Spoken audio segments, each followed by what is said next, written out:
trumpets, there's the drums, here he comes. Hopalong Cassidy, here.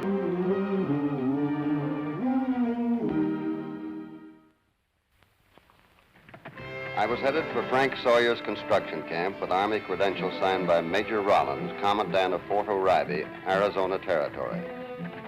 My orders were to troubleshoot a series of raids on supplies and equipment which had halted the proposed telegraph line linking a network of Army posts between Tombstone and O'Reilly.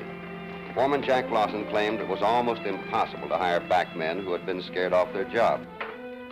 Frank Sawyer and his daughter Jane had already overspent their low bid for the network building franchise when they received the $25,000 subsidy which Major Rollins had persuaded the War Department to grant them. Big John Bragg, an influential citizen of Tombstone and a pioneer trader of the territory, had been in on my conference with Major Rollins. Hello, Bragg. Hello. We got the money from the government. Good. And Hopalong Cassidy will be here after he brushes up on his telegraphy. I certainly hope he can get to the bottom of this mess. Oh, look, Frank. As far as I'm concerned, it's the Apaches in back of those raids on the telegraph. But they're afraid of what they call devil's lightning. Jane's right. It's more apt to be a group of white men out to grab control for their own private profit. I think Dad's right.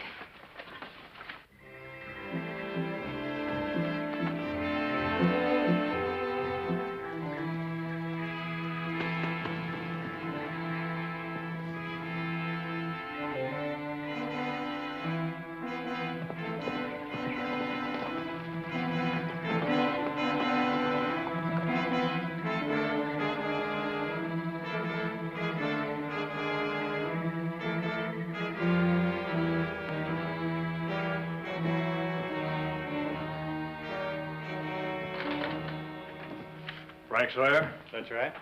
The name's Cassidy. Oh. Hopalong Cassidy.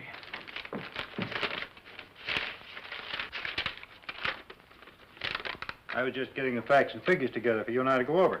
I'll have to wait till I get back. I'm going on to Tombstone. Today? It's the way I work, Sawyer. You've got the government subsidy from the War Department, haven't you? Yes, it's in the safe. You can draw on it as you need it. Good. I'll take it all. Now. $25,000? But Cassidy, there's a wagon load of supplies on the way. Enough to last till we move to the next camp. I've been hired to ramrod this job, Sawyer. I'm going to line up the men and the material to see it through. Well, of course, I guess you know what you're doing. I'll get it for you.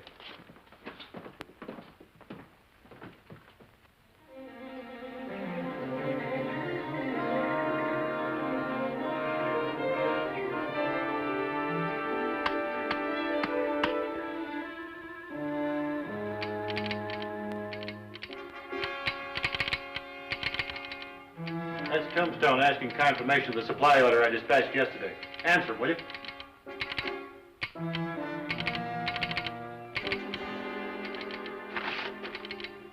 Well, why don't you answer? We're not through yet. The thing is still ticking. These credentials say that you're thoroughly trained in telegraphy. Yeah, sure. So what? So you'd know Tombstone was merely repeating their request. So I don't think you're Hopalong Cassidy.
The next day, that construction camp was a discouraging sight. I had no way of knowing that Sawyer's daughter and his construction foreman had just returned from a simple burial in that lonely wilderness. Did you say that killer wore a black outfit and rode a white horse? Yes, why?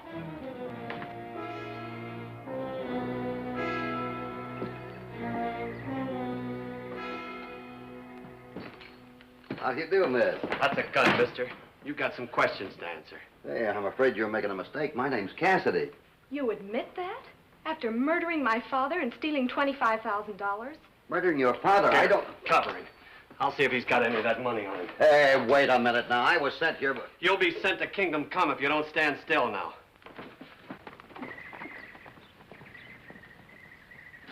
He doesn't have it on him. Miss, really, I don't know anything about any money. I saw you ride away from here. Now talk, mister.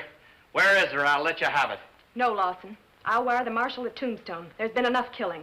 I'll take the responsibility for this one. Stop or I'll shoot! I wouldn't do that if I was you, ma'am. Hi, Hoppy. Hi, Red.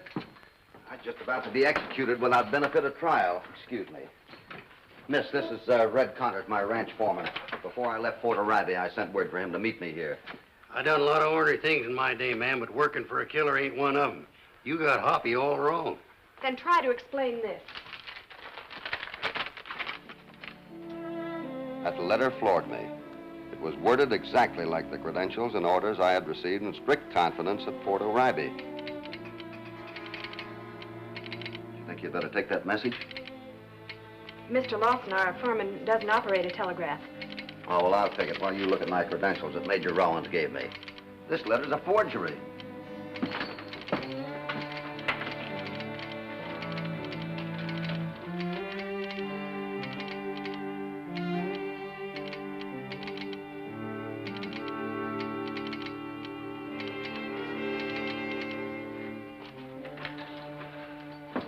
Well, does the official seal of the United States Army explain the difference?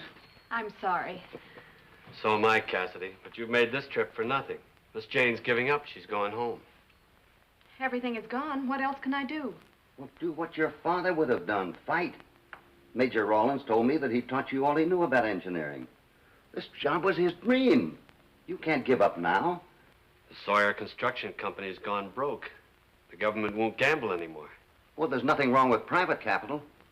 Is your father's interest in this company for sale? Good. I'll wire the Tombstone Mercantile for an emergency loan. Banks have loaned money on the bar 20 before. Well, in that case, I'll go see if there are any of those poles I can salvage.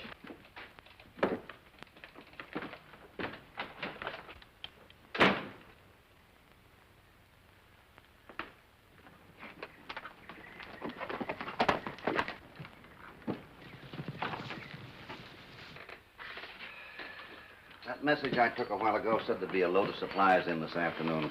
So I'll take this map and look over the survey. I want you to know I'm awfully sorry about your father. Thank you. See you later.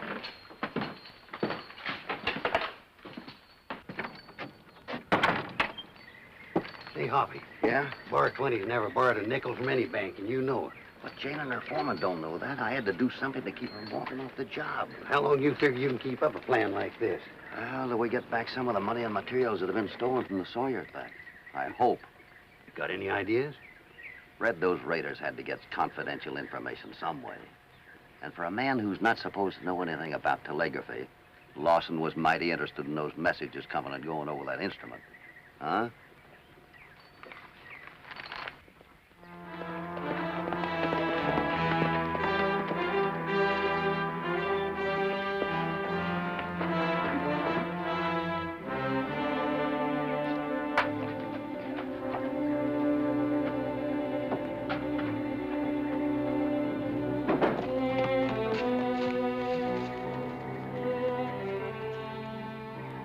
There's a cayuse Lawson took off on. And there's a horse that looks pretty much like Topper, too. Hey, this is getting to be right interesting.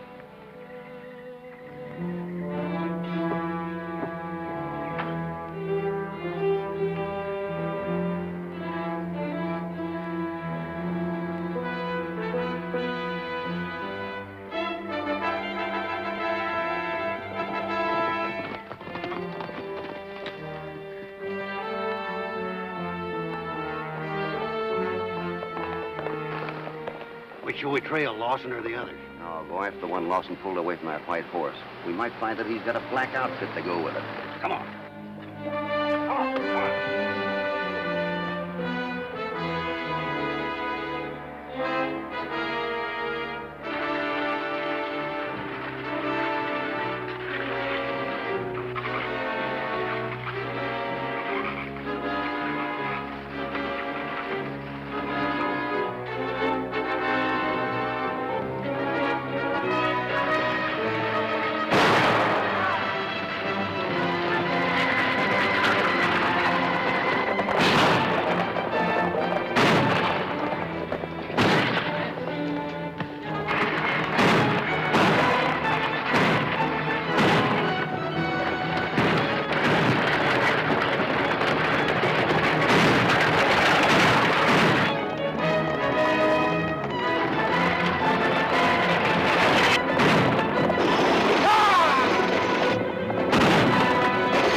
Oh, never mind them.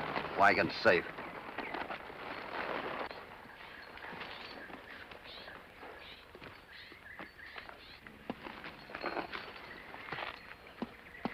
Turk Shams. Didn't you run him out of Kansas? Yeah. And he'd have known how to fake that outfit of mine and try to get even by framing me for murder, too. But he couldn't possibly have known the details of my credentials. Somebody had to forge those for him. See what he's got here.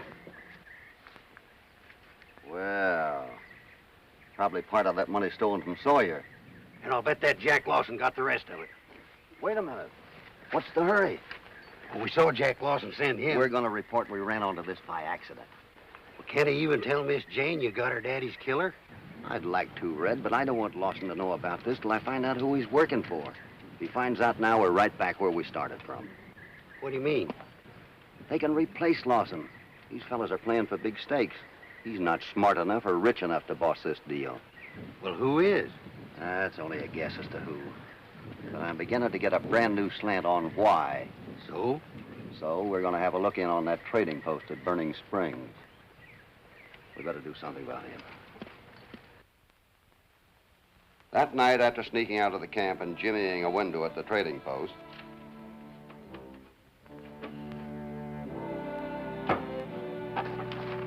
I was about to give up the search inside when I discovered the false bottom in one of the desk drawers.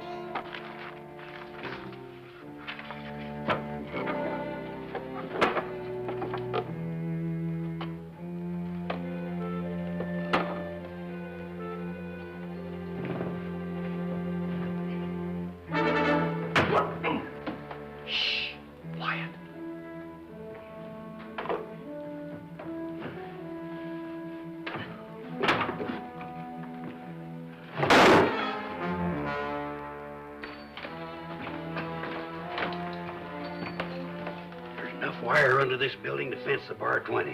Yeah? Wait a minute. This book's got a list of a whole chain of trading posts. And the names of the men who were supposed to own them. Well, what's so exciting about that? Here, read these off to me. Wait. Come on, read them off. Fort Smith Trading Post. Yeah?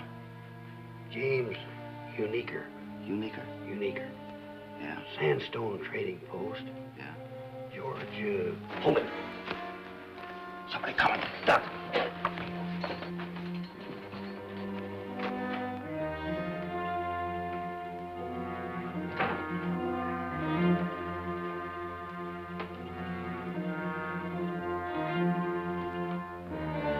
All right, you're covered. Come on out.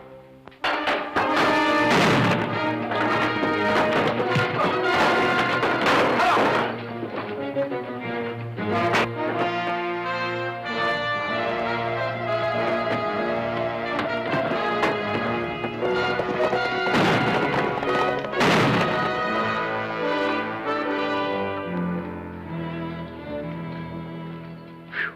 I'm all tuckered out. You can turn in now. Just give me that book. What book? The ledger I gave you at the trading post. Gosh, Hoppy, I ain't got it. I used it to put out the light. Was it important? Red, that ledger was written proof that Big John Bragg owns this whole string of trading posts. Those other names in there don't mean a thing. Who's Big John Bragg? Oh, never mind now. But if that man at the trading post recognized us, we're going to have to move fast. What do you mean? We'd have a tough time proving how much money John Bragg stands to lose by letting that telegraph get into the territory. Well, don't worry, Hoppy. I'll think up something. The next morning, Lawson made a point of reminding Jane that I hadn't received approval of the loan I requested. That gave me a good excuse for getting away from the camp. I told him I was going to look into the matter and signaled Red to follow as soon as he got a chance. You dragged me all the way out here just to look at the scenery? That's right. And you better take a good look at it while it's still pretty. I expect something ugly to be added any minute.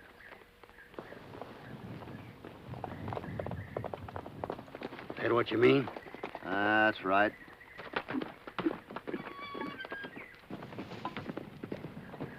Now you know what Big John Bragg looks like. I sent for him last night. Just to satisfy my curiosity, I'll bet. You sent for him? Sure. But I did take the liberty of signing Jack Lawson's name to the telegram. Mr. Cassidy, you ought to be ashamed of yourself. That poor Jasper looks like he's been riding all night long. Never underestimate the power of the telegraph, Mr. Connors. Now we'll see what happens to Mr. Lawson. Come on.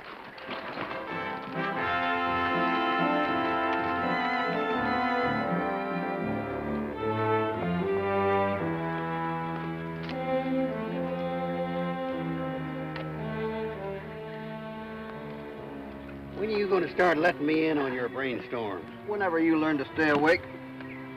And when I get up on the pole, I'm going to throw this wire down. I want you to tie it off that steel stake down there. You know, I never know what I'm doing till after I've got it done. I'm wide awake now, and I don't know what I'm doing. I don't know what you're doing. You will in a minute. Get off your horse and catch this wire.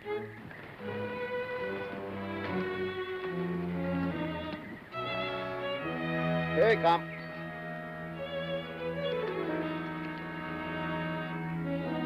Hold on to it now. Tie it off that stake.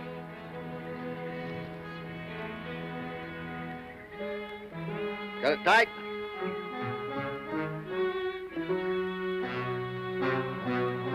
All right. Oh, Hoppy! Hoppy! Little hot, huh?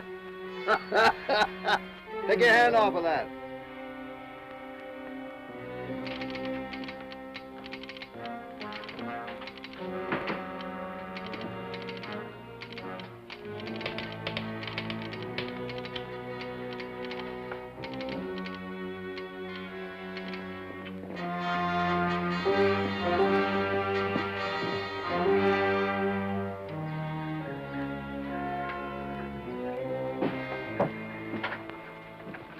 Hello, Byers. Bragg, what's wrong? Where's Lawson? He wired me to meet him here. I don't know. I haven't seen him since Cassidy beat us to a supply shipment. He hinted that Cassidy was getting wise to the setup. And it was Cassidy. What are you talking about? 2 thieves that broke in here last night. I caught them going through the desk.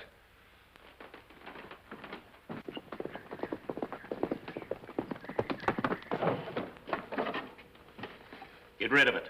Take it away and hide it.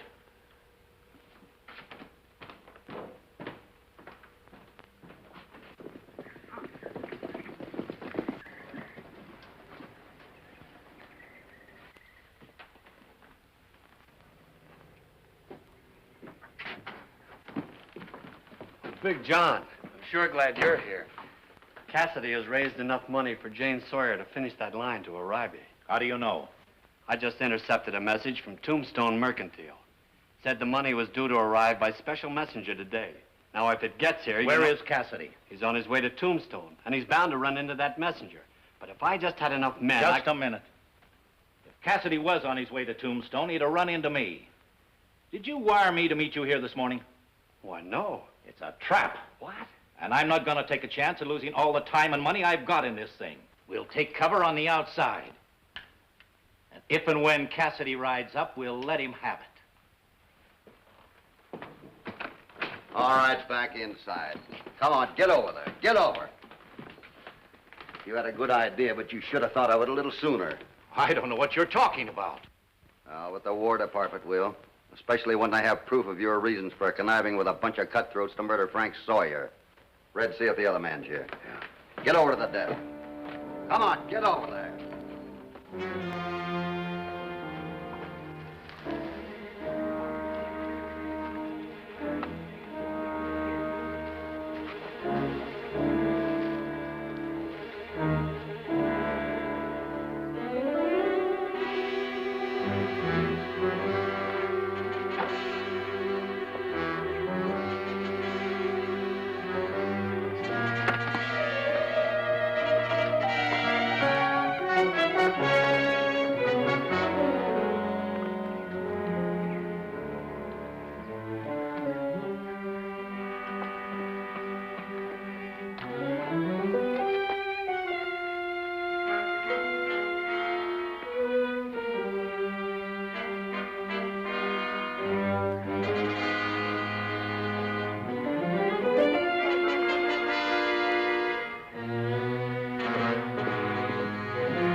And you knew that the telegraph would make it unnecessary for the Army to maintain permanent garrisons in this string of forts. And that when those garrisons moved out, your contracts to feed the troops would be worth practically nothing. Contracts that you've been collecting thousands of legitimate dollars a year on. Yeah, not to count the thousands he's been gouging out of the government by padding, overcharging, and shortweighing. That's very nice, Cassidy. But you're forgetting my standing in the Arizona Territory. I wonder whose word the law would take. Yours or mine? Oh, we know you're a big man in the Arizona Territory. Influential with the law and all that. That's why we had to have proof. Keep them covered, Red.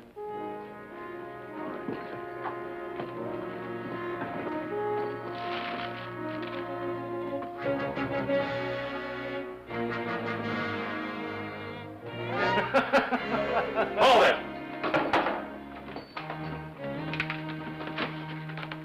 Sure, Cassidy. I've been fighting to keep the telegraph out of my territory. I reckon I'm guilty. All the things you figured out. Even of sending Turk Shans to pose as you and kill Frank Sawyer if need be. Yes, I risked everything to stop the War Department in their last fling with the telegraph. But I've won, Cassidy, and you won't be around to tell them how. While I'm still judge and jury here, get over there. I'm ordering an execution with a 3-man firing squad. Ready? Aim.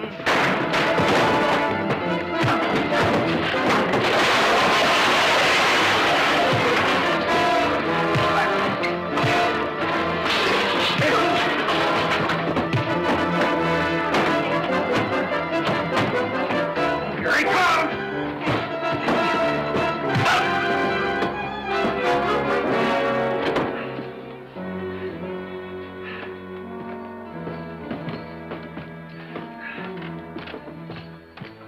Come in, Jane. Miss Jane, you just robbed us of a couple of golden harps. I only did what Hoppy told me to do. Kept out of sight and trailed the first man I saw leaving with the book. Oh, that book means smooth sailing from now on. Fortunately, I forgot to tell you when to quit following the man. All right, Big John, on your feet. Get the others, Red. From here on, we'll let the telegraph take over. Come on.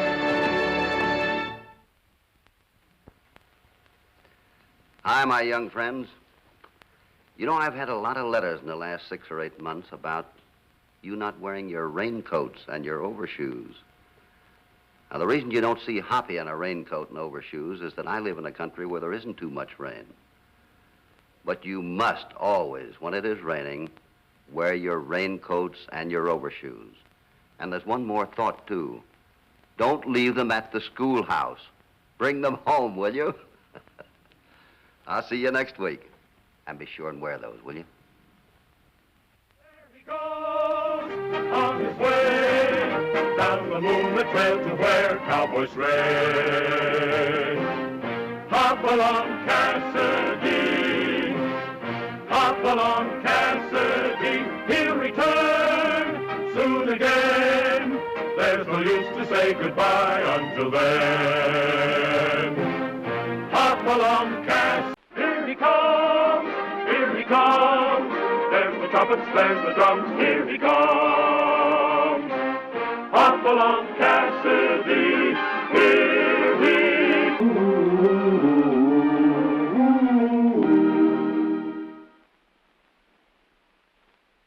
Last April, a Wells Fargo stage headed for Tucson with $50,000 in gold was held up by daring bandits. The driver was killed, but no trace had ever been found of Harry Gordon, the one-legged shotgun guard. Then 6 months later, with the case still unsolved, hijackers struck again, getting another large gold shipment from the mint and killing more men. As acting marshal of Twin Rivers, I formed a posse, but a careful search of the territory disclosed no clues. The next day, I made out my report to Wells Fargo, suggesting that if they'd find Harry Gordon, we'd have the brains behind both holdups. Hey, Hoppy, read this. I'd known Jim as a child, and it had been hard for me to see him sent up. But the evidence was all against him. At the trial, Ted Clark, Ben's foreman, had sworn he saw the boy shoot through the window at his boss. Jim's shotgun was found nearby. Also, a note for $500, which he owed Samuels, had been discovered in the rancher's desk.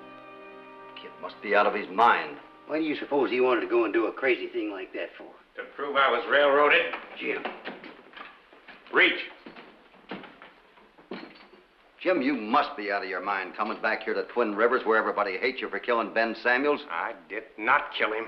And I never railroaded anybody either. Sit down.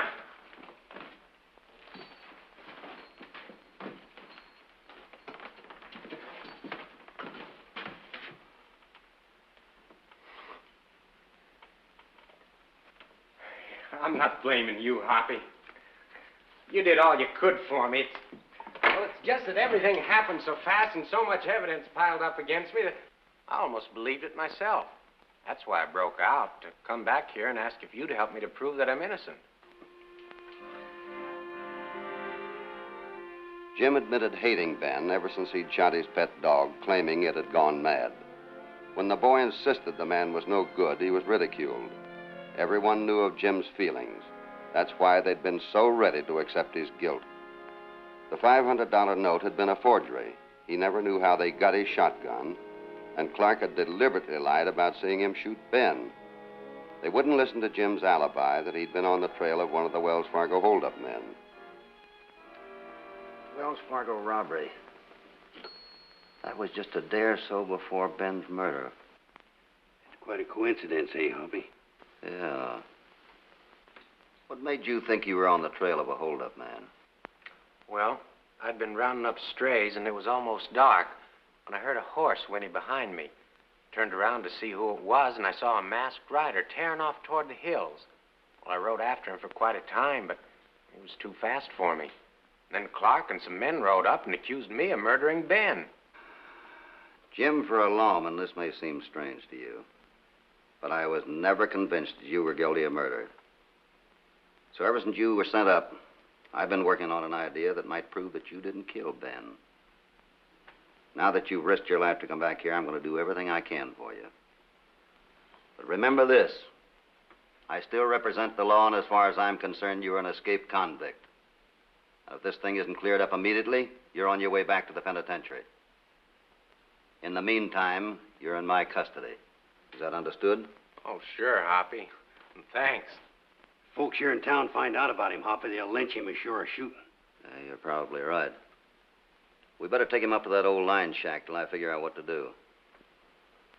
Think you can get him out of here without anybody seeing you? Oh, you know you can trust me, Hoppy. Yeah, I know. Now, first I want to question Clark.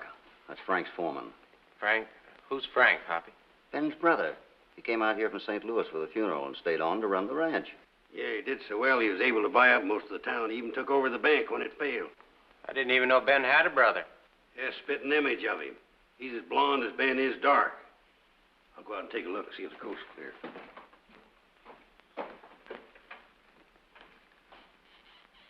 Hell, everything's all right. Come on. Thanks, Hoppy. See you, Hoppy.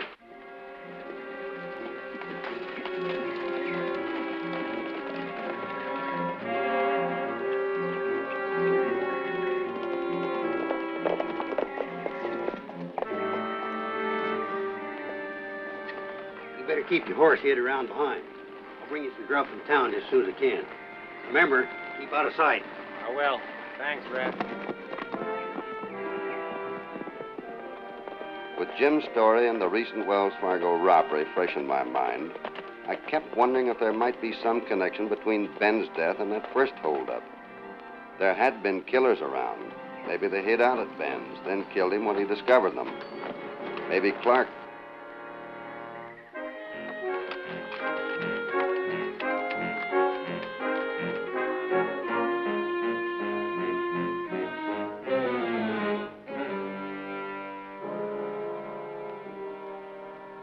It was Ted Clark, the man I'd wanted to question.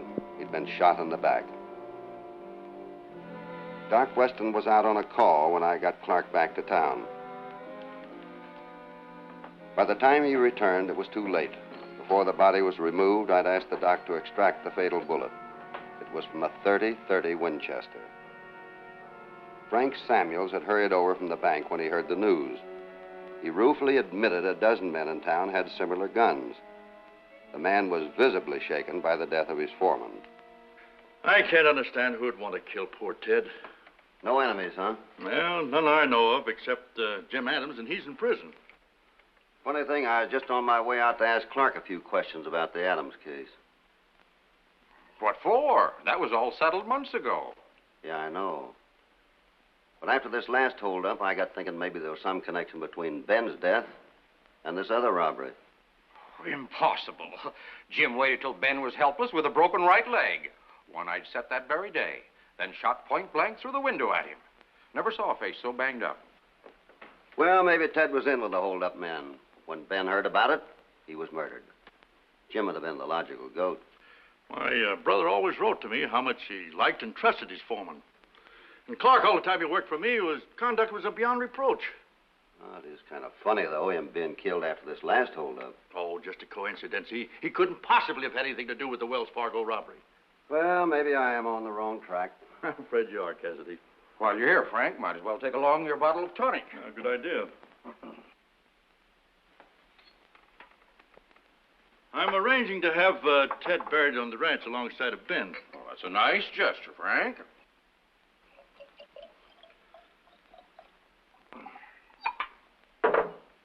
Well, there you are. Thank you, Doc. I sure hope you solve Ted's murder, Cassidy. I'm afraid I've got a lot of things to solve. Well, I'll have to get back to the office. See you later, Frank. Well, thanks very much, Doc. It's been very interesting. While Red rattled on about Clark's murder and that Jim was safe up at the shack, something in the back of my mind kept bothering me. The last time I'd been in Weston's office was when Red had a stomachache from eating too many flapjacks. I wondered where Doc got the money to refurnish his office so elegantly. He'd been drinking a great deal lately, and I knew his practice had fallen off. Then it hit me. Weston had mentioned Ben's broken right leg. That dead body I had seen had a broken left leg. That point never came up at Jim's trial.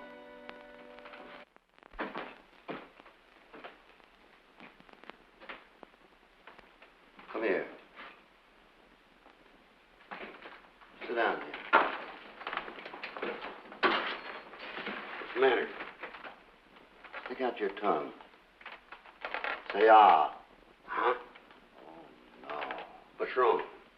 I'm going to have to get you over to Dr. Weston's for a thorough physical examination. Me? Examination? What for? You don't look too well. Oh, I never felt better in my life, Hoppy. I don't? No, that's got me worried. You're not a very good color. Your skin's kind of green. Yes? You know, now that you mention it, I don't feel so good. I feel kind of squeamish. We better get you over there and see what he'll prescribe, huh? I don't feel very good, Hoppy.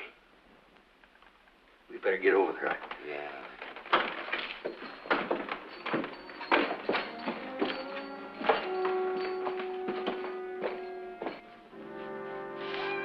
While Red was in the other room being examined, I searched through Doc's papers. I had to work fast.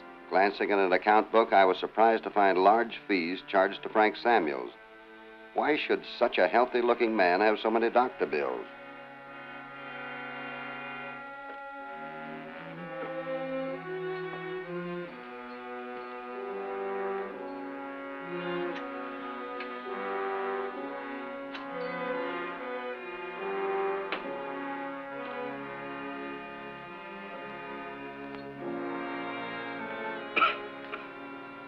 Again. Once more. Your heart is perfect. And so's your temperature. Nothing wrong with you except you eat too much. I always say, Doc, I'd rather die of eating too much than to starve to death. Hey, that reminds me, I got to get some grub out to Jim. Jim? Yeah, Jim's my cat. She's going to have some kittens. Got to have a lot of milk, you know, when they're having kittens. Call Jim's short for Jamina. Well, don't worry. Cats have 9 lives.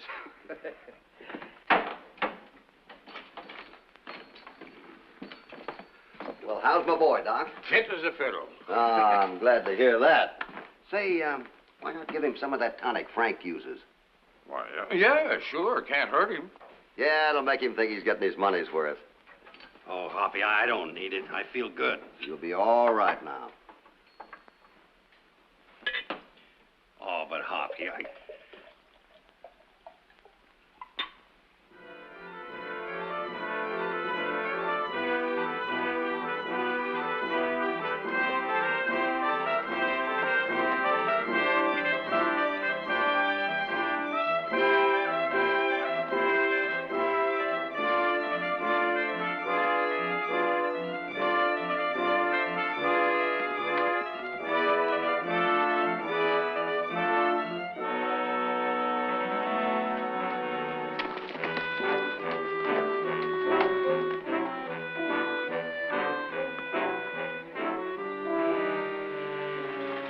I sent a wire to St. Louis, then decided to ride out to Samuel's ranch for a look around.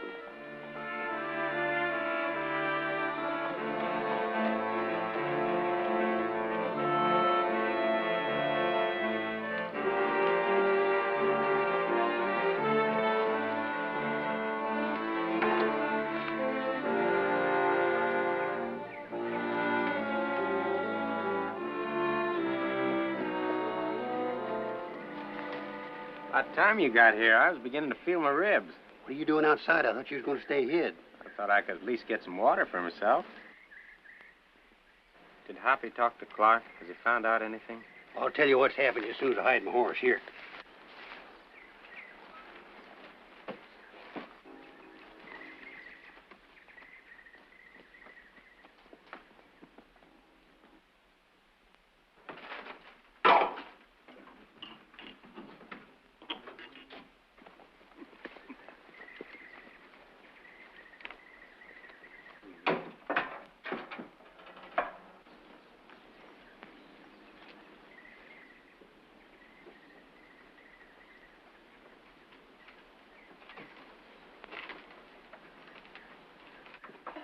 Clark's death sure doesn't help my case any. No, but don't worry. Hoppy will think up something. I hope so.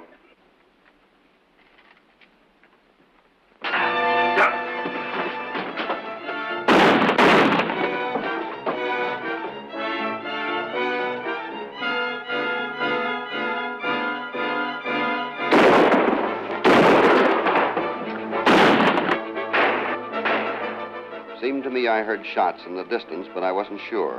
Then the sound came again, and from the direction of the line cabin.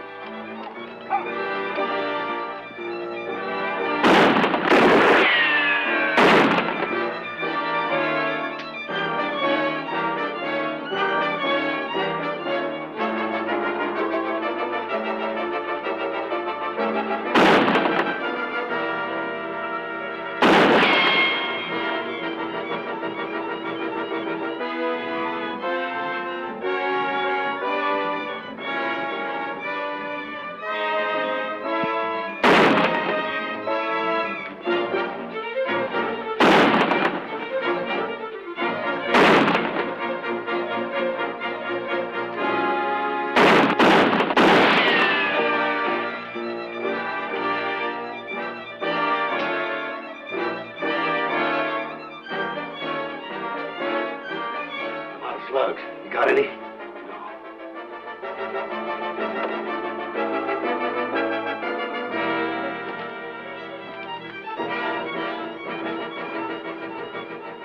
Coming in after you. That won't be necessary. Drop your gun. Hey, that's Hoppy. Come on. Get over there. Boy, are we glad to see you, Hoppy. Sure are. Pick up their guns. There seem to be a lot of trigger-happy men around here lately. We saw horses hit out and back. Figured that Wells Fargo robbers was holed up here. Then why didn't you make sure before you started shooting? Hey, wait a minute. Don't you two work for Samuels? Sure. Been riding for him for over a month.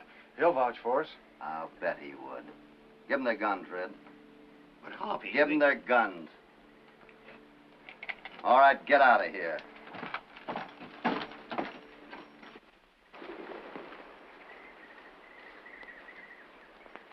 Why don't you arrest them, Hoppy? I'll bet they're the thieves themselves. But there's somebody with more brains than they have back of these holdups.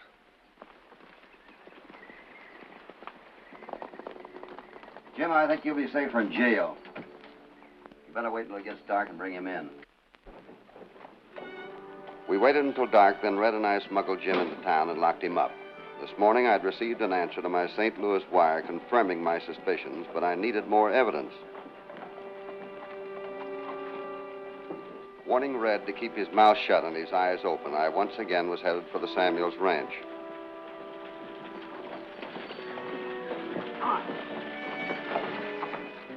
As I passed the bank, Frank was just entering. Luck was with me.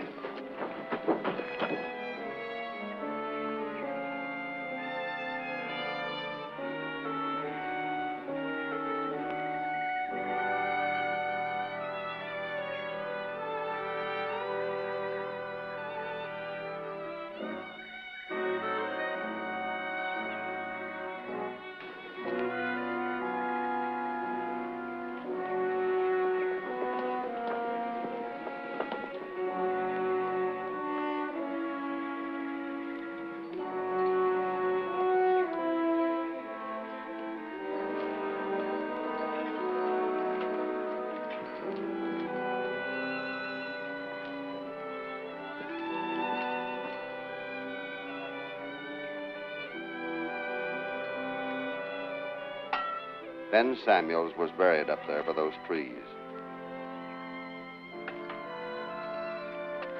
This was an unpleasant task, but it had to be done. I knowed Hoppy should have arrested you, bushwhackers. Where's the fellow we saw up at the shack? Still up there, I suppose. Oh, no, he's not. What did you do with him? Where's Jim Adams? Jim Adams? He's in the state penitentiary, I suppose. Not according to the wanted poster we saw in the post office. Take a look around, Burke.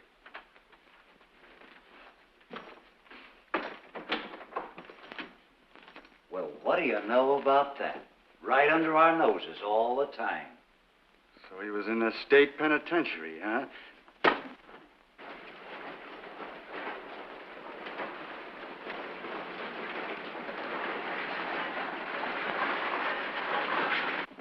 Now, if you two men will come back in a couple of days, I'll have the papers drawn up for you and you can sign them. Well, hello, Cassidy. Hi. Any news of Ted's killer? Can I talk to you alone? Sure, come on in my office.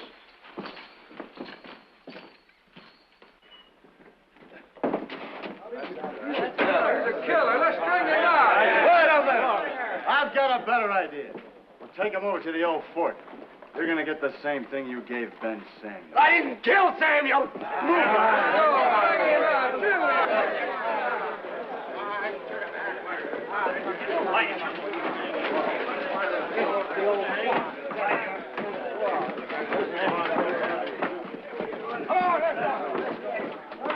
I see. Now, here's something that might interest you. I just got this telegram a while ago from the Wells Fargo agent in Tucson. Says he's got a hot lead on Harry Gordon. Harry Gordon? You remember him, the one-legged shotgun guard that disappeared after the holdup last April. Oh, yeah. What kind of a lead? Well, he says that somebody here in Twin Rivers tipped him off that he was here in the vicinity. The agent's coming over to investigate. Well, I hope that bandit doesn't try to hold up my bank. Oh, I don't think...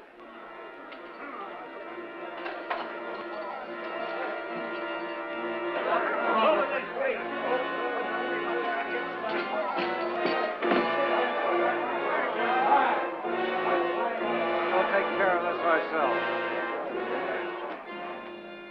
1, 2.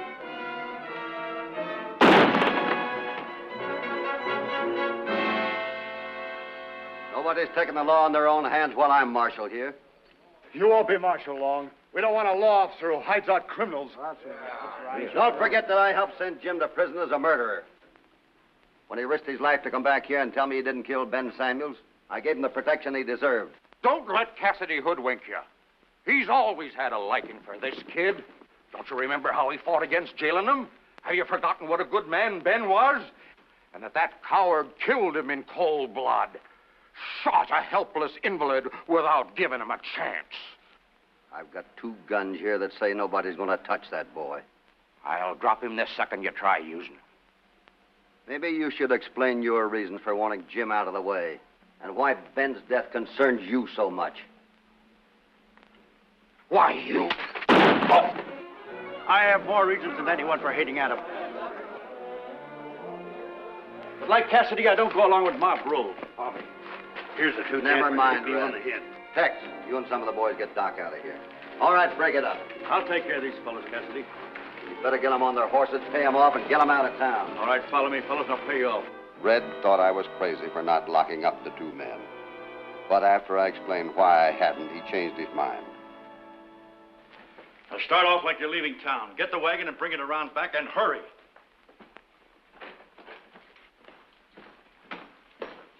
Dick, come here, will you? Yes. Take this over to the post office. I wanted to get out on the next stage. I'll tend to things here. All right.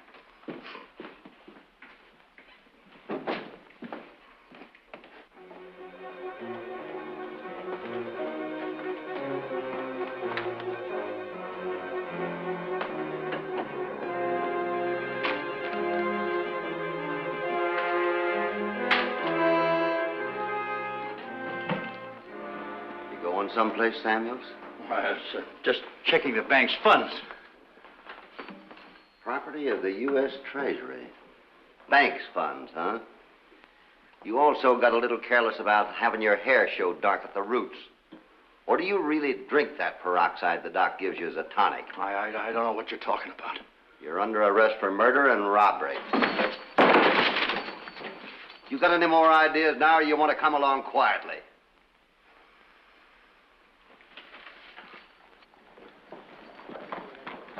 Hey, Hoppy. They backtracked just like you figured they would. We sure surprised them. That's good. But, Jim, you better start giving Ben here some pointers on prison life. Ben Samuels? In the flesh. But we buried him. This is Frank. Look at his blonde hair. It's a bleach job. There is no Frank Samuels from St. Louis. This man is Ben Samuels. He held up the stage and killed Gordon. Gordon is now buried in the grave that was supposed to have been Ben's. All right, come on. The same judge who had sent Jim to prison had presented the new evidence to the proper authorities and had received from the governor a full pardon for him. Jim had now been appointed by the judge as foreman of the Samuels ranch until the estate could be settled. I explained why I had grown suspicious of Doc and Samuels, that Clark had been shot after the last holdup in a fight over the spoils. When I planted a seed of suspicion against Doc, he was killed. Ben had built up a false life over a period of years, and the only one who'd suspected him had been Jim.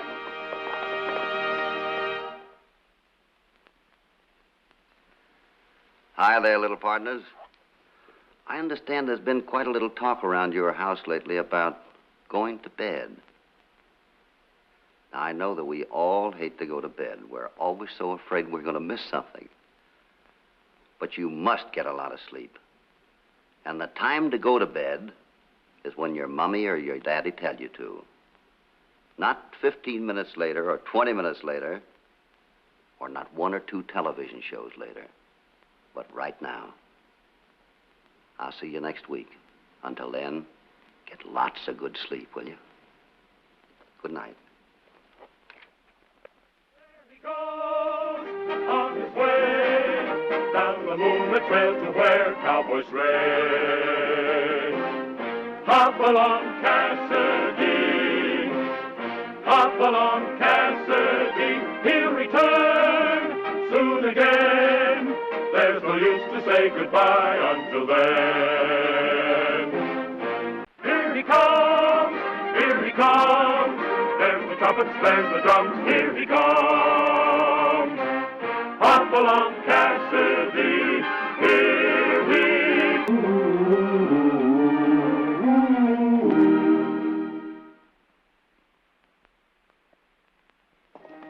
Red Condors and I had come to Big Bend at the insistence of its Law and Order Committee. They hoped we could keep the peace until after its scheduled vote on a territorial charter. My old friend, banker Henry Warren, had told us that all previous elections to incorporate under a reform government had failed. Voters were intimidated by the gunslingers of Buck Staley, a ruthless gambler who bossed the wide-open town. So far, our mission had been kept a secret.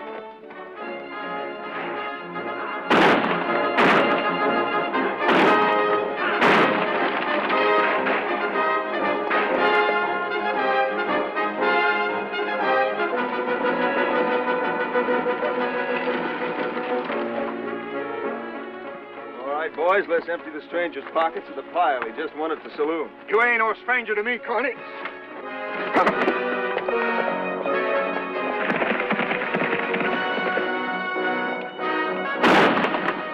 Let's get out of here.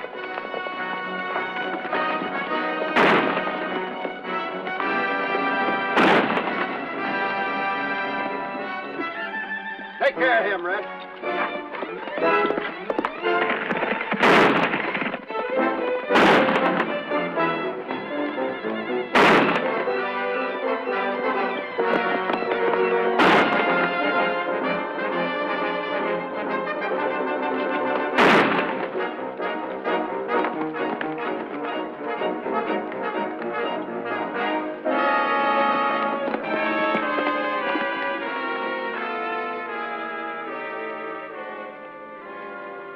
Like my man was trying to shake me by taking a long about way into town. I figured I could get to the main road and still beat him there.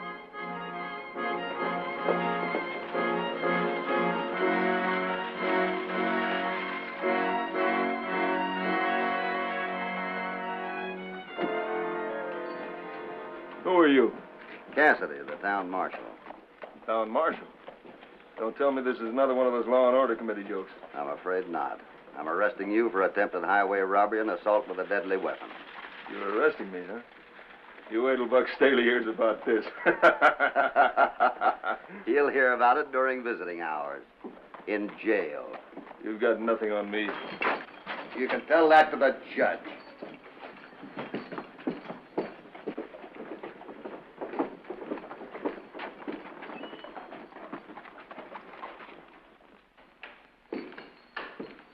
Hi, Henry. Oh, hello, Hoppy. Hello, Jenny.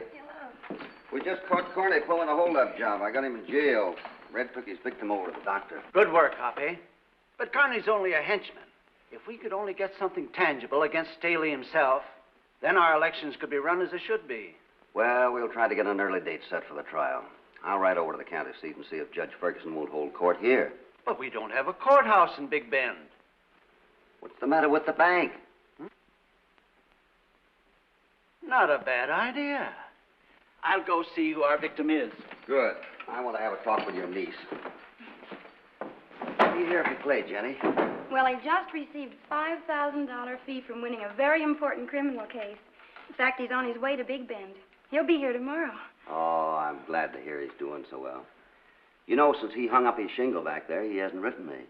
But I guess he's been kind of busy. Well, that's no excuse. He should have known how disappointed you'd be. After all, as your favorite nephew, he owes you an explanation. Well, he did write and tell me he wanted to get a little practical experience before he came back here. But now that he's coming back, I sure would like to see him serve as prosecutor in Big Ben's first criminal trial. Oh, that would be wonderful. That might convince him he should stay out here, huh? He better. I mean, after all, you are entitled to some show on your money. Well, I'm going over to the county seat to talk to Judge Ferguson. While I'm there, I'm going to ask him if he won't appoint Clay special prosecutor. Think he'd like that? Oh, I know he would. Good. I'll see you later.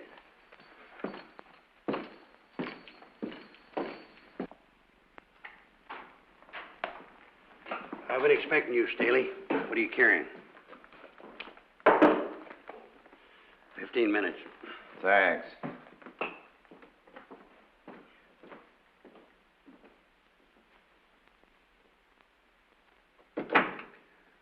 Look, I want to get out of here. What are you grinning at? A letter I just got from an ex-partner back in St. Louis. All about a young criminal lawyer who just pulled him out of a bad legal trap. The lawyer's name was Morgan. His fee was $5,000. Is that supposed to make me feel better?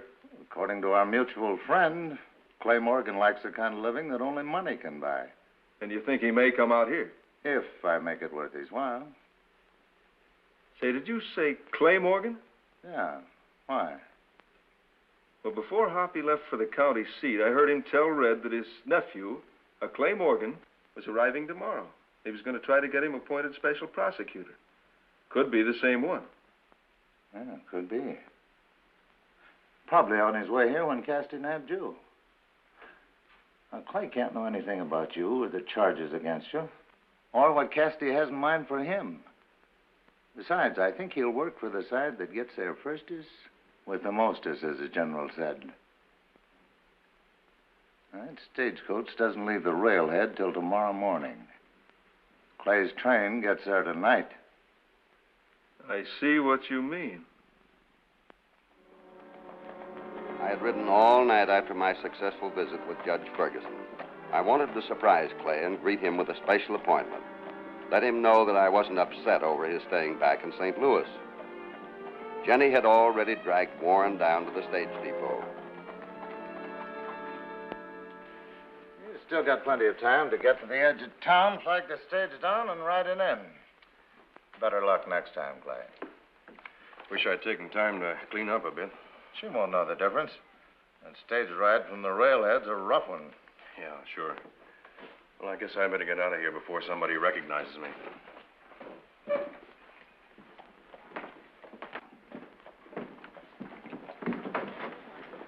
Uh-oh. I'll never make it.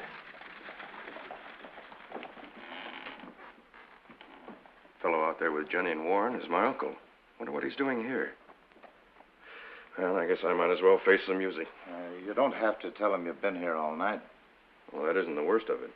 I was going to ask Jenny to go back to St. Louis as my wife, and now I can't. Because of the money I won? That's my worry, isn't it? Oh, wait a minute, Clay. Maybe I can help. No, forget it, Buck. No, listen. This is business. Come on, sit down.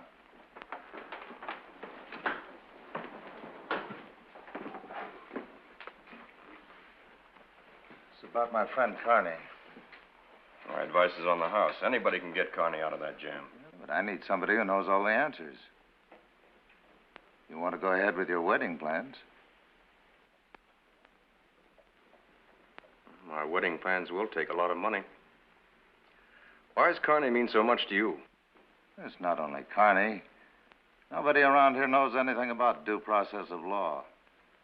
I'm afraid that so-called law and order committee's planning on using it to get rid of anybody that disagrees with them. No, they can't do that. You heard what happened to Carney. You said he was innocent. I said he could be innocent in the eyes of the law. All right. Prove that at his trial, and I'll tear up that check you gave me to cover your gambling losses. Fair enough? You just made a deal, mister.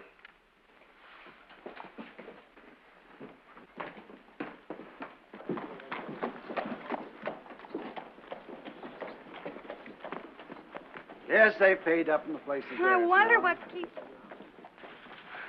Clay! It was Clay, all right, but not the bright-eyed youngster who'd left the bar 25 years before. City living, success, different manners, clothes, society, all seemed to have changed him far beyond his years.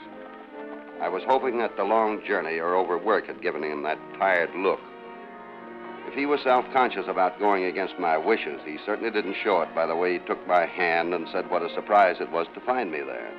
I was about to tell Clay the big surprise Jenny and I had arranged when he interrupted to explain how Buck Staley had made his acquaintance while he was waiting for the stage at the railhead, and then driven him to Big Bend in his carriage, a welcome relief after the long train ride. Warren and the Law and Order Committee had warned me that I was underestimating Buck Staley. I was wondering if he'd deliberately planned that meeting with Clay and why, when I heard Clay telling Jenny that she was going to get a chance to see him in action, right here in Big Bend. Hoppy, Mr. Staley's just retained me to defend his business associate, Carney, in Big Ben's first criminal trial.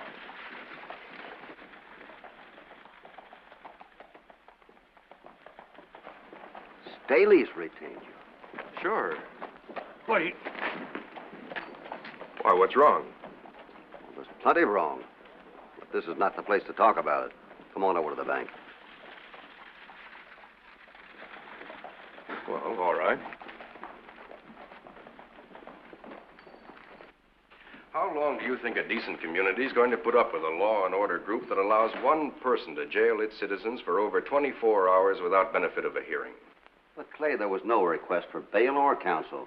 I was informed the prisoner requested transfer to the county seat until Big Ben was duly constituted to offer bail and counsel. Well, I knew nothing about that. Are you going to believe Carney or Hoppy? I'm an attorney, Jenny. It's my first duty to believe the accused innocent until proven guilty. Innocent? It's no secret that Carney works for Buck Staley and that Staley bosses the lawless element of this town. Guilt isn't based on bad reputation, sir. To put an innocent person in prison is a terrible thing. An impartial court must have proof of guilt beyond all reason of a doubt. And Judge Ferguson's court will have just that. Bearcat Smith told me that the voice of the man who tried to rob and murder him belonged to Carney. Now, what reason would he have for lying? It all depends on the circumstances. I ain't unlocking no jail, and Cassidy says so.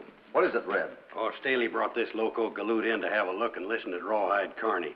Now he says we jailed the wrong man. What's that? Well, it's gospel, Mr. Warren.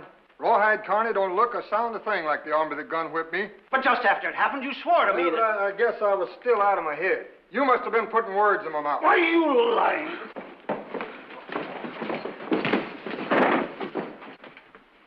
Get away from me.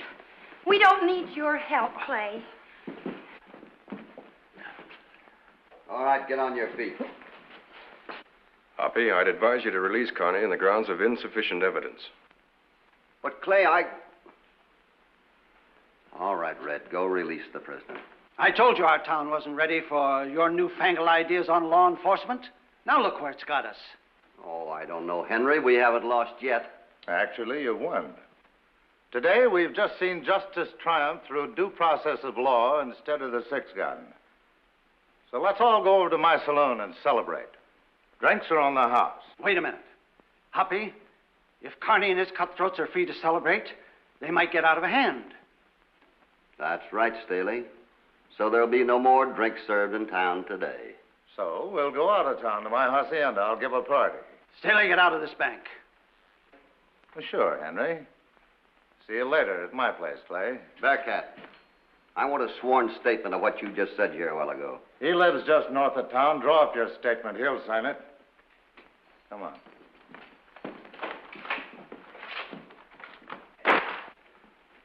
Jenny, I'm sorry we haven't had more time to get together, but now that this is all over, maybe we can start to make some plans. I'm afraid we're not interested in your plans. Jenny? I don't know, Clay. I'm all mixed up. Please, just go away and leave me alone. Would you hand me my hat, please?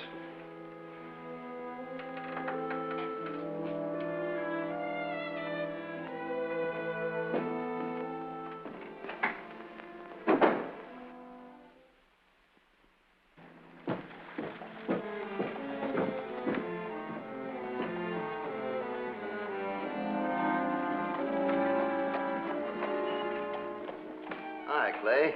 Sit down. I know how ungrateful I must seem to you, Hoppy. Well, Clay, I don't feel that way about it. You did what you thought was right. I know, but this is the second time I've let you down. Every man should be guided by his own conscience. That's right. My reasons for defending Carney weren't wrong. Certainly not. You're a lawyer. I just should have looked into the motives behind the man who hired me. That's right. You finished writing that deposition of Bearcat Smith's testimony? Yeah, I just finished it. How about giving it a professional going over? Saloons are all closed, Hoppy. Carney's boys are nowhere in town. That's good. They're probably all gone out to Staley's place. It looks all right. A few errors, but we can correct them on the way out. Do you mind if I ride with you? I want to talk to Bearcat again. Aren't you going to Staley's celebration? Guess I have to later. All right, you can come along with me. He can use your horse, can't he, Red? Sure, help us out. Thanks. All right.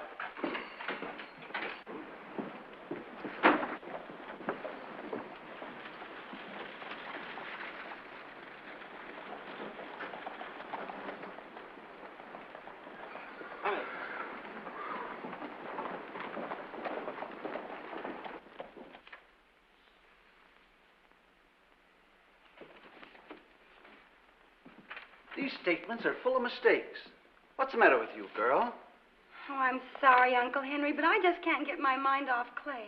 After what he's done to this town, to us, and to you? It's what we might have done to him that worries me. I turned my back on him just when he needed me the most. Uncle Henry, right or wrong, my place is with him. I forbid it. I'm sorry, Uncle. Yes, ma'am. He left here about an hour ago with Hoppy, and I think he said he was going over to Staley's place. Oh, thank you.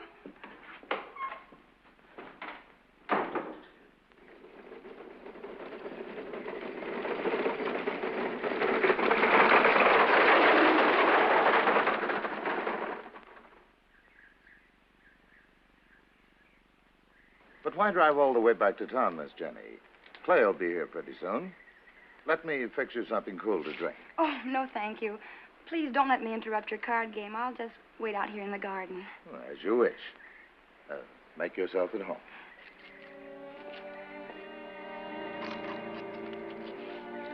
Here we are.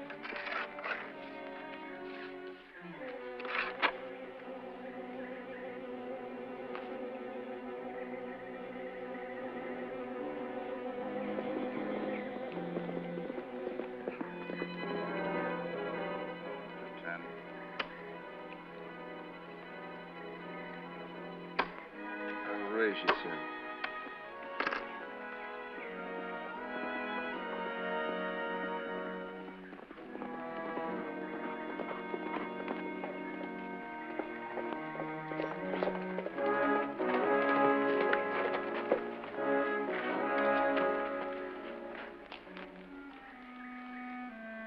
I know I ain't invited.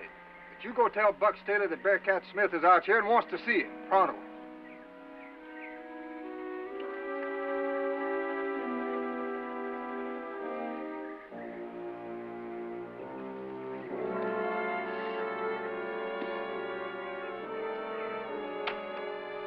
My hand.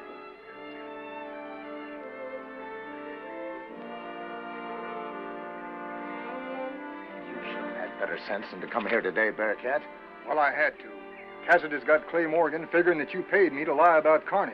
They've been out to my place pumping me. You slipped up? No, Buck. But they ain't gonna let me up till I do. I'm scared.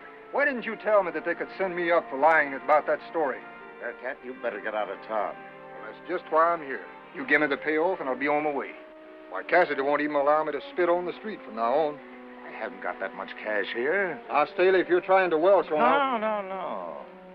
I'm not trying to welch. As a matter of fact, I'm going to give you 10 times the amount I agreed to.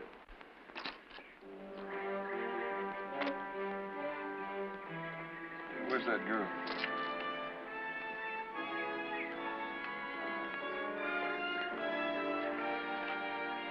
Hey, this check's signed by Clay Morgan. Sure, he's my attorney. All you have to do is endorse it on the back. Wow. It's made out for almost $5,000. Who's got that much cash? Henry Warren. He knows Clay's good for it, too. If you hurry, you can get that money today before the bank closes. You know, this is the first time I've ever been paid to leave any place. Thanks. All right, sister, you've heard enough. Staley, this little lady was mighty interested in your palaver out there. Well, it's too bad, Miss Jenny. Now you'll have to write Uncle Henry a little note saying you eloped with Clay Morgan. Clay is still in town. He won't be for long. Not after Uncle Henry shows a few people that check I just gave to Bearcat Smith.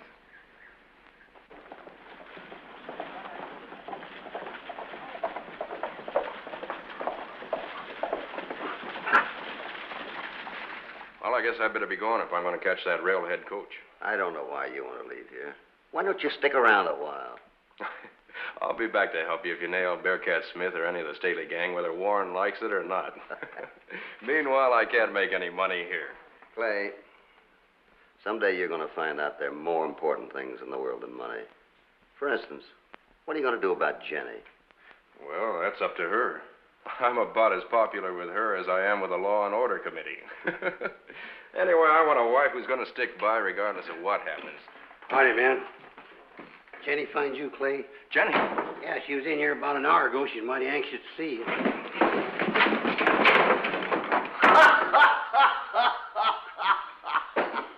the matter with that guy? He's not as tough as he sounds, is he? What's this check and payment for? What's it to you? We'll see what the marshal says about it. Hold it, Warren. Give me that check. Drop that gun.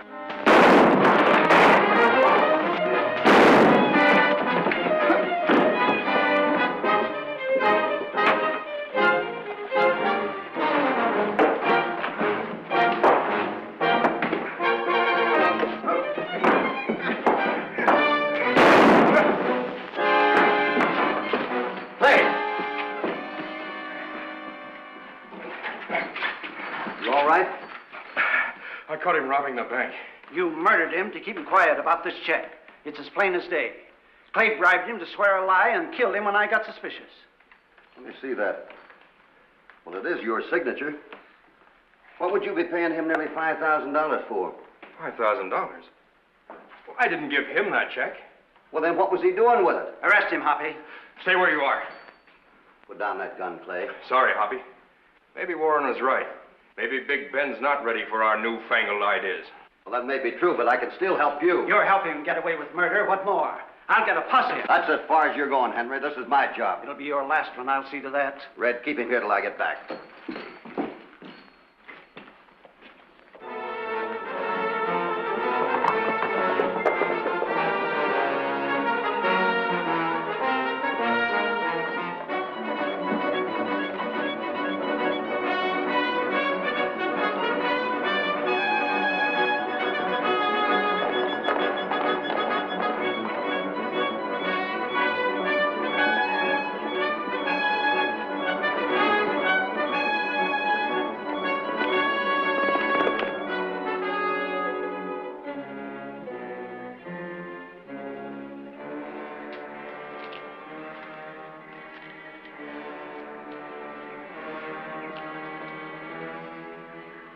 I called the party off. I didn't think you could make it. I found this scarf in the seat of that buckboard outside. What are you trying to pull now, Staley? Pull? I don't understand. Oh, stop it. Where's Jenny Warren? What have you done with her? Well, Clay, you're my attorney, my friend. I wouldn't try to steal your girl. No, just like you wouldn't try to frame me with that check you gave Bearcat Smith when you promised you'd tear it up. What check? Never mind that now. Get up. You're going to take me to Jenny. Look around you, Clay. You see, it's nicer this way. If you'd have shot me, who can tell what might have happened to Miss Jenny? Why, you dirty rat. Let's go, boys. The young lovers are united at last. Get it, boys? No, I don't get it, Carney. Explain. All right, Clay, get the gun. Yes, sir, Marshal. All right, come on. Get out of here.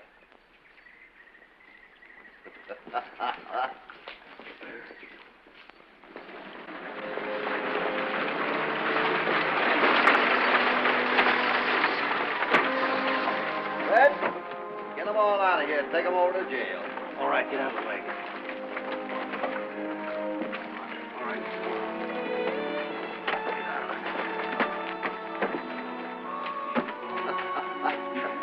What a gang. Henry, I'm sorry I had to get a little rough this afternoon. That's all right, Hoppy. You had your job to do. Well, Bearcat was bribed all right, but Clay didn't do it. Jenny's testimony will clear him and convict Staley. On one condition. What's that? The next time Clay Morgan goes poker playing, he'll leave his checkbook home with me. You're in for trouble, son.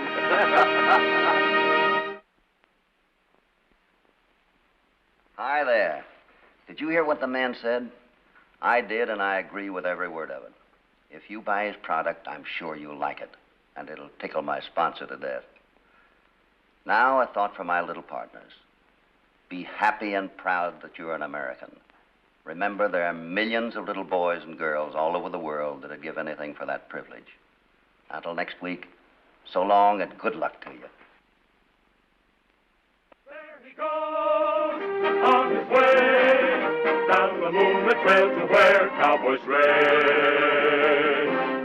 Hopalong Cassidy, Hopalong Cassidy, he'll return soon again. There's no use to say goodbye until then. Hopalong Cassidy, here he comes, here he comes. There's the trumpets, there's the drums, here he comes. Hopalong Cassidy, here he comes.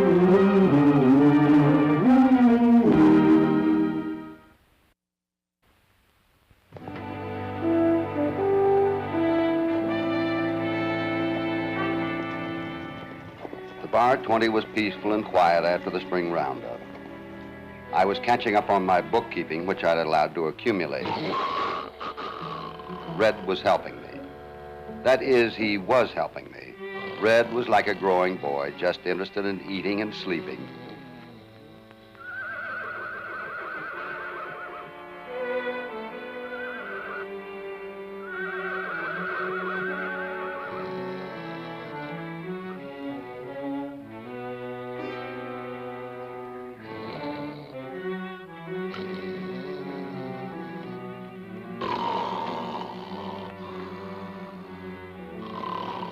Red. Red! 256, 257. Where are you going? You recognize that horse? No, never seen him before.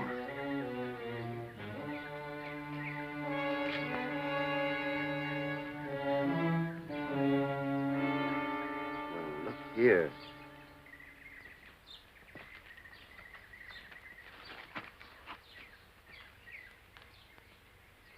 He doesn't seem hurt. He probably rode this far and fell off his horse from exhaustion. I bet a little food and warm milk will fix him up. Probably will. Let's get him in. The hot milk and food did the trick. His name was Billy Murdoch. His father, Tom, was a good friend of mine. Perhaps I should have recognized Billy, but he was only 7 the last time I'd visited his home. There's a little more right there. Thanks for taking me in, Hoppy. Ah, that's all right, son. Now, what's this visit all about? I rode over from National City, 'cause I need your help. But why didn't your father come with you? He disappeared. Everybody thinks he's dead. He disappeared. Well, you better tell me all about this. 3 weeks ago, Dad left to work his gold mine and never came back.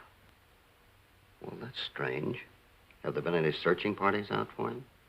The sheriff and his posse couldn't find a trace of Dad, but his horse was out there, not far from the mine entrance. Tell me, did your mother know you were coming to see me? No, sir. She would have stopped me. Oh, not your mother. You're thinking of my real mother, Hoppy. Sure. She died 3 years ago. Oh, I'm sorry, son. For the past year, I've had a stepmother. Her name's Dorothy, and she's very pretty. She's been awful good to me, and I love her. I'll bet you do. We'll go home with you.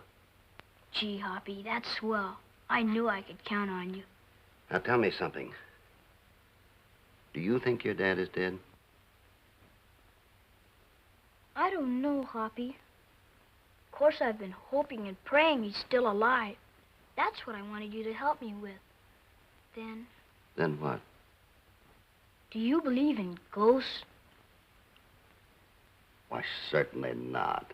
I know it's silly, but everyone around our house has been talking about ghostly happenings. Well, that is silly. That's what I told Miss Kerner, Miss Kerner? our housekeeper. She's a spooky old lady. She believes in ghosts. Oh, I do remember Miss Kerner. If she's as spooky as that, Hoppy, we better not go home with him. Oh, she's not that bad, Red. Now, what did you mean by ghostly happenings? Well, things happened that only my dad could do. One night, they found one of his spurs on our living room floor. He had the spurs on when he disappeared. What else happened? Another time, Father's horse carried on something awful and tried to break out of his stall. Miss Kerner said no critter would act up like that in the middle of the night unless something scared it. Billy, do you think your father could be hiding out for any reason? No, sir. He talked a lot to me. I'd know if something was wrong. Ah, you're probably right. So you get some rest and we'll leave for your house the first thing in the morning. Up you come. Try to give you another pillow here. We had left the bar 20 early the next morning.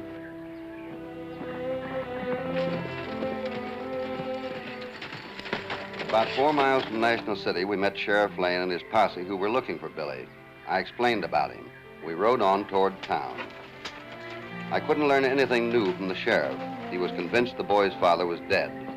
As for the ghostly happenings, the sheriff scoffed at the idea. He said in his opinion it was all the imagination of the housekeeper, and yet he couldn't explain how that spur got into the living room. Billy's mother was so glad to see him, she forgot all about scolding him for going off alone. She appreciated my coming over and naturally would do everything to help, but she feared any effort to find Tom would be useless. Well, I've got some work to do. Thanks for bringing the boy home, Mr. Cassidy. Next time you decide to go someplace, let me in on it, will you? I will, Sheriff. Where's the best place in town to eat, Mrs. Murdoch? Our place. You and Mr. Cassidy will be my guests. That's very kind of you, Mrs. Murdoch, but I want to warn you. He'll eat you out of house and home. Hey, here comes Uncle Henry. Hello, Uncle Henry. Billy, where have you been? I brought Mr. Cassidy to find my dad. That's Henry Grant, the banker. He's a good friend of ours, an executor of the estate. He's been so helpful. Billy calls him Uncle. I'm so happy the boy is back. Mr. Cassidy, Mr. Connors, this is Uncle Henry Grant. He takes care of our money. Nice of you to come over, Mr. Cassidy. Very happy to do anything for a good cowboy like this. Come on, let's get home. I'm hungry, too. I'll tell you what we do. You three go ahead, and I'll come out a little later. I want to have a talk with Mr. Grant. Ah, shucks. I didn't want to go home without you. I'll be there soon enough. Well, we can wait. Henry was coming out this evening for supper anyway. That's right, Dorothy, but there's a few things I must clean up at the bank. Won't it keep? I'm afraid not. We'll see you later. Bye. Uncle Henry was very cooperative. He'd only been in National City the past 3 years. However, he knew Tom and I were friends. He said there was no reason for Tom to voluntarily disappear. The ranch was operating at a profit, and Tom had high hopes of striking a rich vein in his mine. I asked about his will. Mrs. Murdoch was well taken care of, and a trust fund was set up for Billy. Well, I'm glad to hear that Mrs. Murdoch and the boy are going to be taken care of. Now, what is your opinion of this ghost business? Oh, it could be just Mrs. Kerner's imaginings. She's an odd woman. Seems to resent Tom's second wife. Frankly, I think she's just trying to frighten Dorothy. You're probably right. Well, I'll see you out at Mrs. Murdoch. Yes, indeed. Thank you you for coming in. You believe in ghosts, don't you? Don't you? Well, Miss Kerner, I don't know. I'm telling you, Tom Murdoch's ghost is haunting this house. It's no wonder with all the goings-on around here. The goings-on? Poor Mr. Murdoch couldn't rest peaceful, no matter where he is. He had to come back. Why? Why, it's a disgrace the way the second Mrs. Murdoch carries on with Frank Ellis, the foreman. I caught them whispering a couple of times. You couldn't be imagining things just because you dislike her so. I have good reason for disliking her. And I'll tell you something else. Ellis was hired right after Tom married this girl. I found out Ellis and she came from the same town. Miss Kerner, do you happen to know the terms of Mrs. Murdoch's will? Yes, I wasn't left anything. If Estelle had lived, I'd have been taken care of. But don't you get any ideas that I knew anything about Tom's disappearance. I loved him like my own flesh and blood.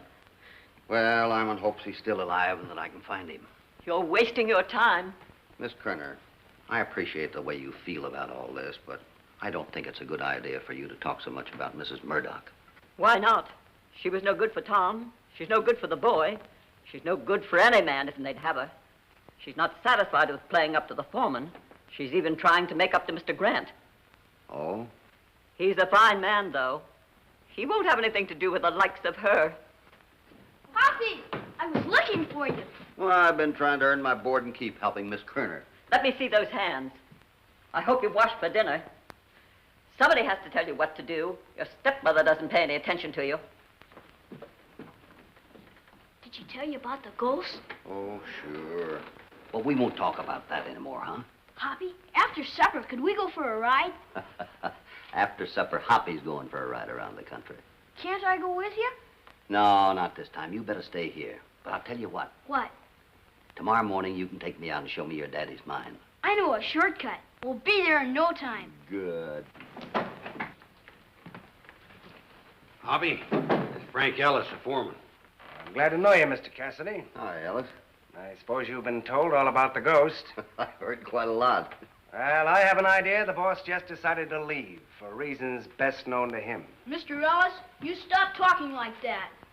You look here, Billy. You get out in that kitchen and see if food's ready.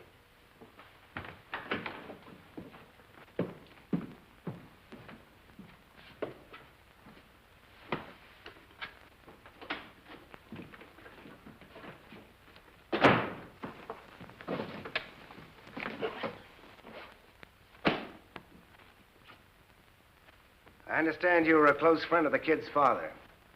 Yeah, even though I haven't seen him for quite a while. Say, you said your boss just decided to leave for reasons best known to himself. What did you mean by that? Just a hunch. With that entry. What about it? It's in Tom's handwriting. It wasn't there yesterday. Well, it does look like the same writing. You sure that's a new entry? Positive. Tom's pipe. And smoke. Recently.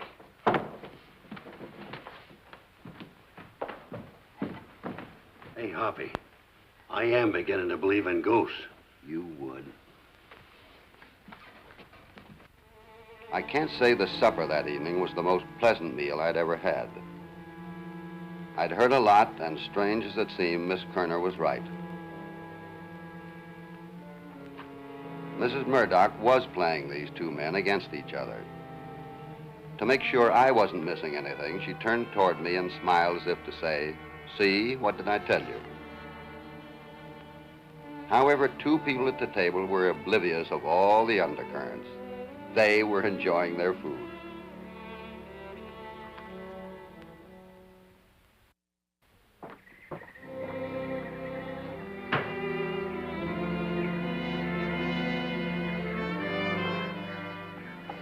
I had ridden over the countryside during the night and found no trace of Tom.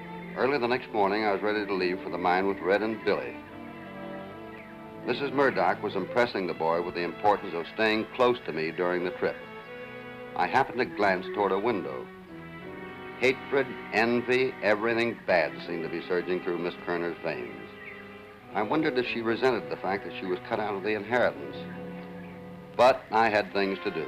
Trying to figure Miss Kerner's strange mind would come later. I hope they have a pleasant ride. Frank, you startled me. Pleasant ride's all they'll get out of it. Don't be so bitter. I was hoping against hope that... Look, we both know Tom's dead. I don't like having strangers around here. I can take care of you and the boy. You've been a bit gruff with Billy. I wish you'd stop it, Frank. I don't mean to be. It's just that I'm nervous and upset. You're so sure Tom is dead. How do you explain the writing in the account book? I don't know, really. Could be I was mistaken. It's just as frightening as the other things we've seen. Look, Dorothy, I wanted to...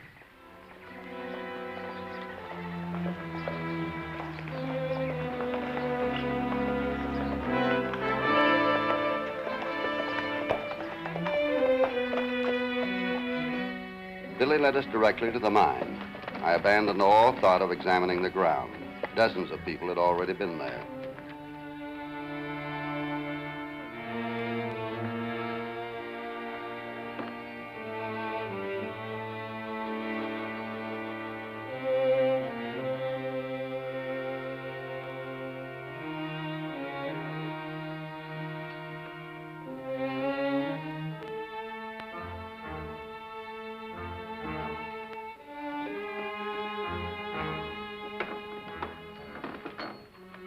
Evidently, Tom had started this new tunnel just before he disappeared. Something of a bright color caught my eye. It was a man's neckerchief.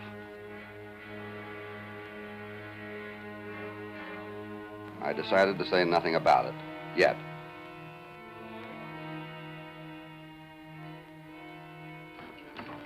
Find anything? No, son, I'm sorry. I told Red and Billy we'd take a look at the surrounding country. The boys seemed disappointed because I found nothing more encouraging. As we headed back, I couldn't help thinking that after all, there might be something to the foreman's idea that Tom was hiding out, for reasons best known to him. And yet Murdoch was not the kind of fellow to do a thing like that. My nerves are about to crack, Henry. These past 3 weeks have been unbearable. Dorothy, you've got to get hold of yourself. Tom's disappearance wasn't enough. Those other things had to happen. You ought to get that crazy ghost thing out of your mind. Things like that can't happen. But they did. Tom's spur might have been here on the floor all the time. Maybe an innocent noise frightened his horse. But the writing in that account book, I tell you, Henry, that is not anyone's imagination playing tricks. And I tell you to forget it. I can't. I'm frightened. You saw the handwriting. You know it was my husband's. You examined the pipe. Yes, I admit I can't give you any explanation now, but it will all work out. You think Mr. Cassidy might uncover something? He's very clever. But who can find a man who's dead, wandered off into the wasteland, or catch a ghost?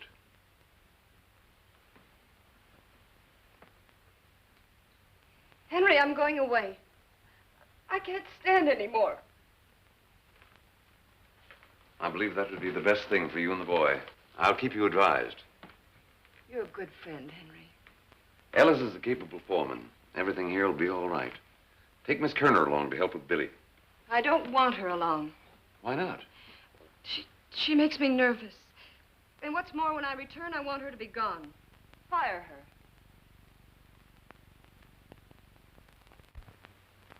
Mrs. Murdoch had identified the neckerchief as her husband's.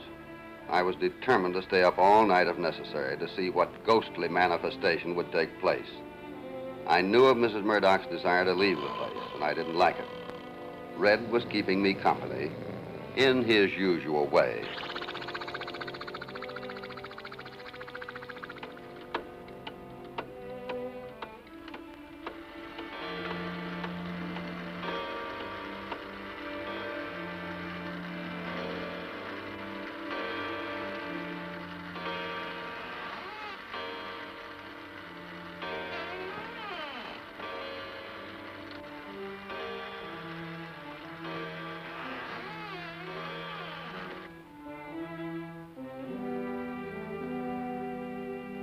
There you are, Hoppy.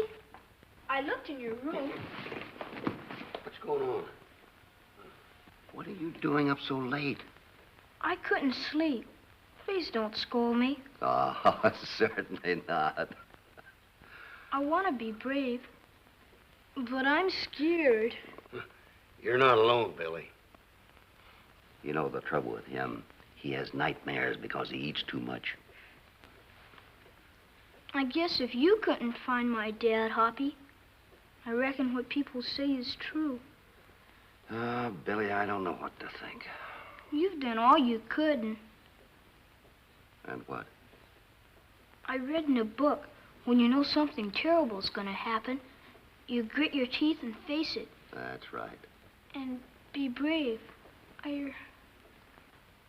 Where does courage come from, Hoppy? Oh, Billy, I guess nobody really knows.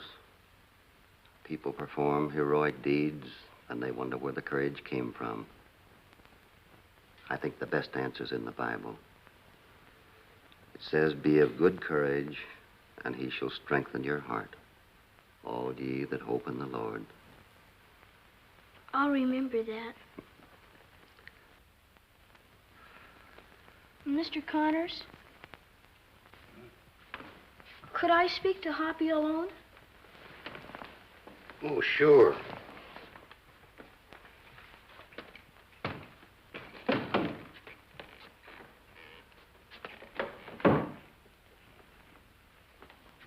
Now, young man, what is this all about?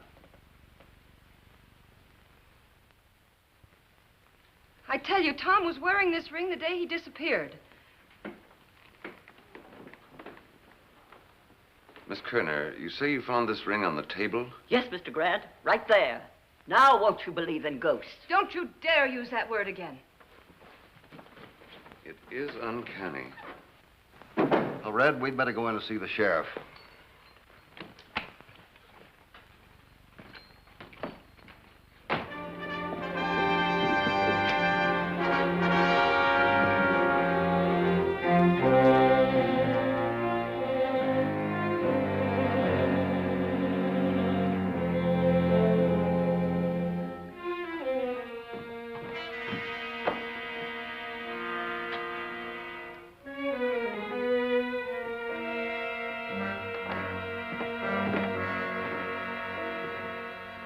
Looking for something, Mr. Ellis? Keep your hands off that gun. I didn't kill Tom. Nobody's accusing you yet. I just came here looking for him. I figured he must be around, especially after that ring business. Say, you're a bit confused, ain't you, mister? A minute ago, you was telling us you didn't kill him. Now you're telling us he's around here somewhere. Well, I'm a little mixed up. I don't know what I'm saying. Quiet. Get back in. Get it.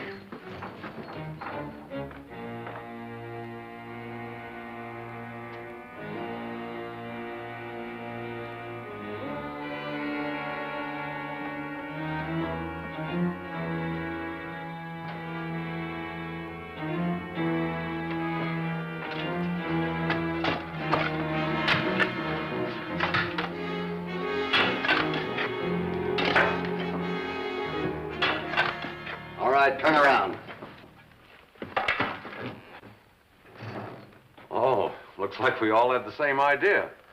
What idea is that, Mr. Grant? We thought we might find Tom alive. You knew Tom Murdoch was dead because you came right back to the spot where he's buried, under that rock and dirt. You killed him, then caused that cave-in to hide him. Well, that's impossible. How about that ring? Tom was in the house last night. Unless you believe in ghosts. I don't. But I almost had you convinced. I put that ring on the table myself. Tom gave it to the boy before he left the house the morning you killed him. Billy gave the ring to me last night. He knew he was leaving here and he didn't want to lose it. You're lying. Dorothy would have known the boy had the ring. He never told her anything about it. The ring meant a lot to him and he didn't want it taken away from him. That still doesn't prove I killed Tom.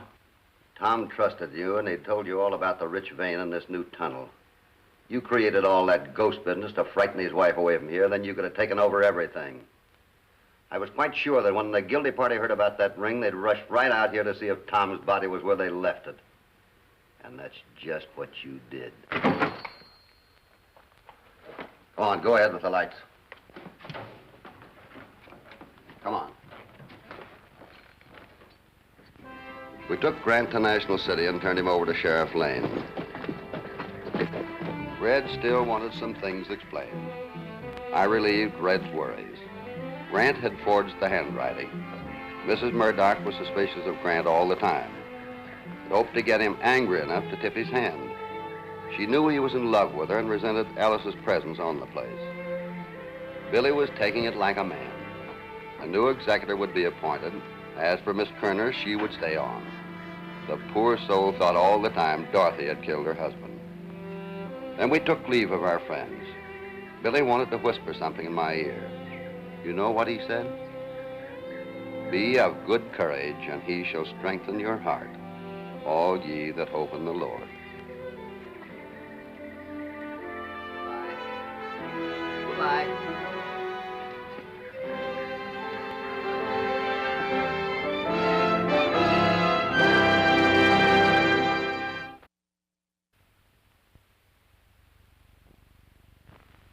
Hi there, my little friends.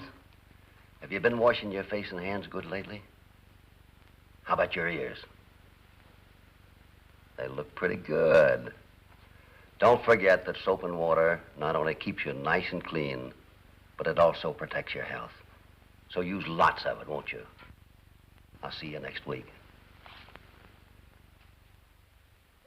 On his way, down the moonlit trail to where cowboys stray.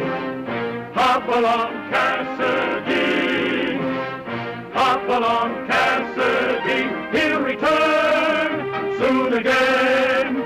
There's no use to say goodbye until then. Hopalong